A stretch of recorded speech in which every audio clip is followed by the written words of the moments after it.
The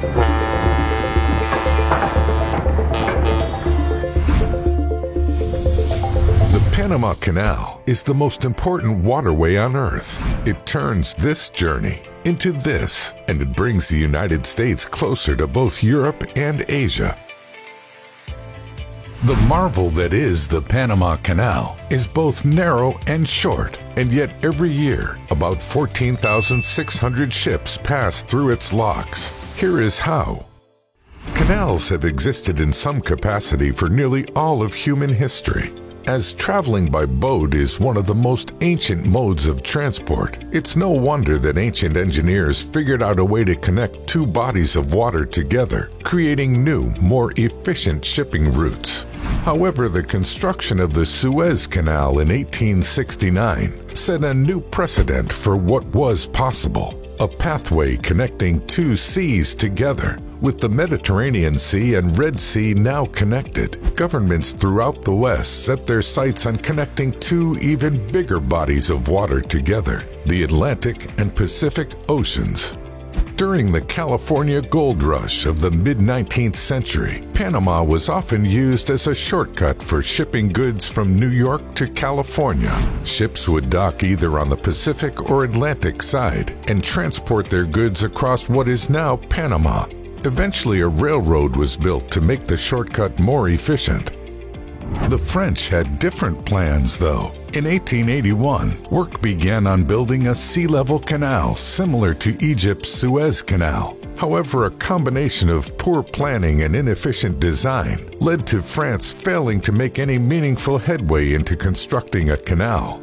After significant worker casualties due to illness, floods, and poor management, the U.S. took over construction in 1904. Chief Engineer John Frank Stevens took one look at the geography and instantly knew why the French had failed. A sea-level canal was simply not possible. Thus, work began on the creation of the world's then largest artificial lake, Gatun Lake.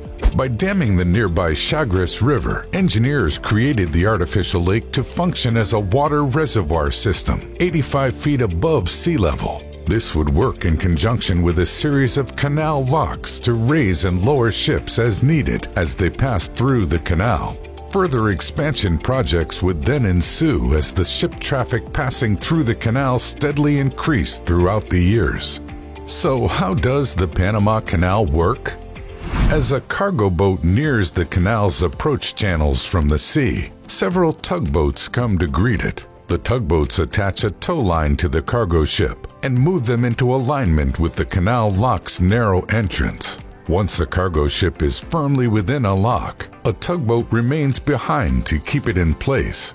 The lock gate behind it then shuts, while the lock gate ahead gradually opens, displacing water at a steady pace, thus raising the ship so that it can then enter the next lock, where it will eventually join Gatun Lake. Ships are protected by rubber fenders installed along the lock's sides, preventing them from scraping or chafing as they pass through. They then cross Gatun Lake towards a different set of locks on the other side, where the process is repeated. It is crucial for this process to be gradual, as this keeps the water flowing at a manageable rate.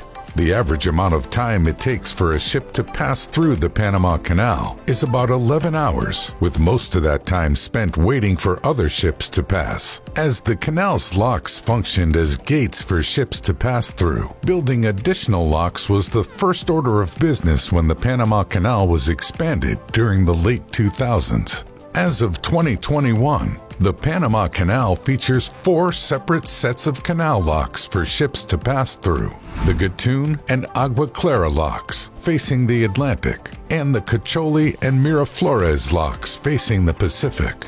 The original locks measured 110 feet wide and 1,050 feet long, and could fit ships up to 965 feet in length and 60 feet in beam.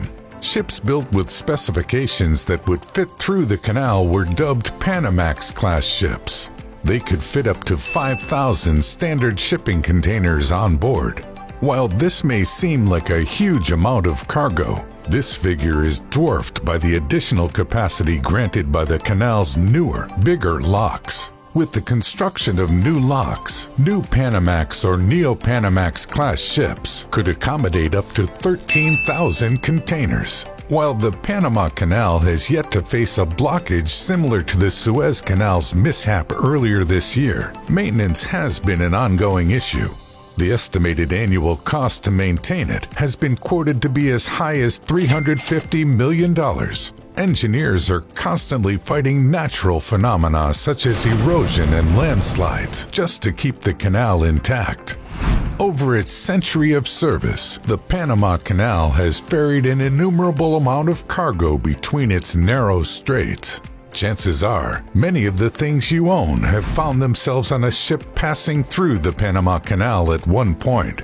Here's to hoping this marvelous feat of engineering lasts 100 years more.